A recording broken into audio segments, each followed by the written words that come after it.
Hey guys, wow, this is a lot of food. So hopefully you do a lot of eating this weekend. Yeah.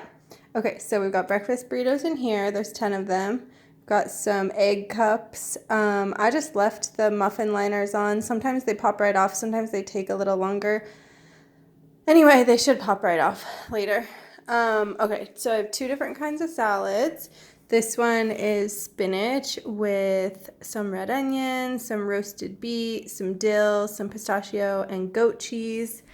And there's like a honey of cider vinaigrette dressing to go with it, although you could mix and match, whatever.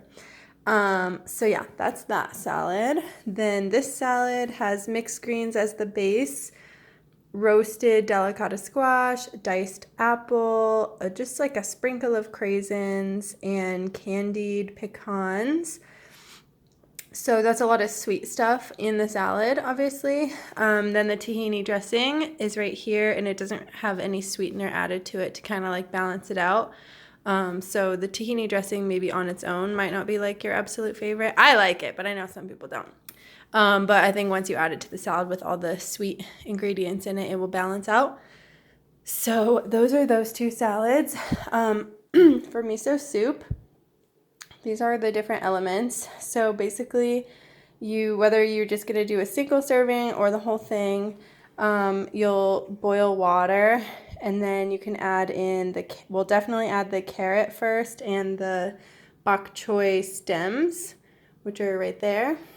And let those cook a little bit along with the mushrooms. And then over here in this corner is like the last part, which is the bok choy greens, some green onion, some cilantro.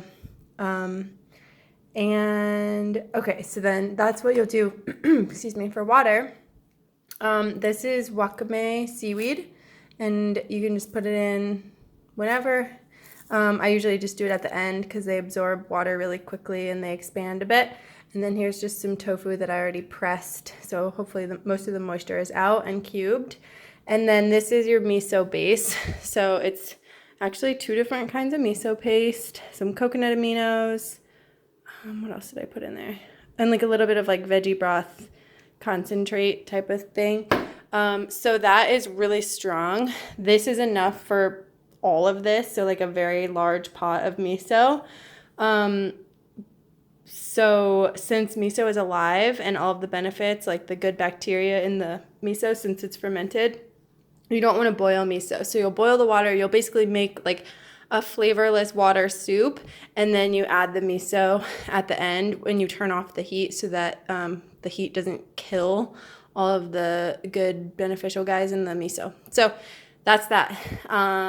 Yeah, and some rice noodles.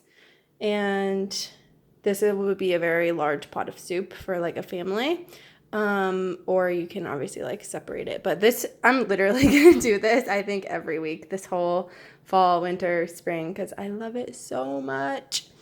Okay, so then over here, I made burgers.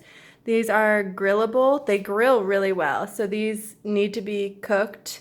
They're made with lentils and rice and what else is in there? Oh, walnuts and some Vital wheat gluten, which makes it hold together really well. So yeah, just grill them for a few minutes on each side till they look done. I also grabbed some hamburger buns, heirloom tomato to slice, and then this is a head of like butter lettuce, I think, for burgers. Some olive oil, of course. And then here's like a broccoli salad. So it's got broccoli, shredded carrot, red onion, grapes, a little bit of golden raisins and almonds, and like a vinegar dressing, a little bit of mayo, not like crazy, coated in mayo, just just slight. So yeah, it's like the same. It's pretty much like the kind of broccoli salad you would get from like a deli or something, but better, I think. Okay, then just these last two things before the pizza. This is just some leftover delicata squash roasted, and these are like some crispy smashed garlic potatoes. that you can just reheat. I mean, I'd reheat them in the oven just because they'll be better, but yeah. And then the last thing are these flatbreads, and there's 2 more. I'm just waiting because they were the last thing to come out, so I need these to cool before I stack them. But there's just a kale pesto on the bottom, and then some mozzarella, and then I kind of like slow roasted some garlic, tomatoes, and some wilted spinach, and that is it. So enjoy. Have a great week.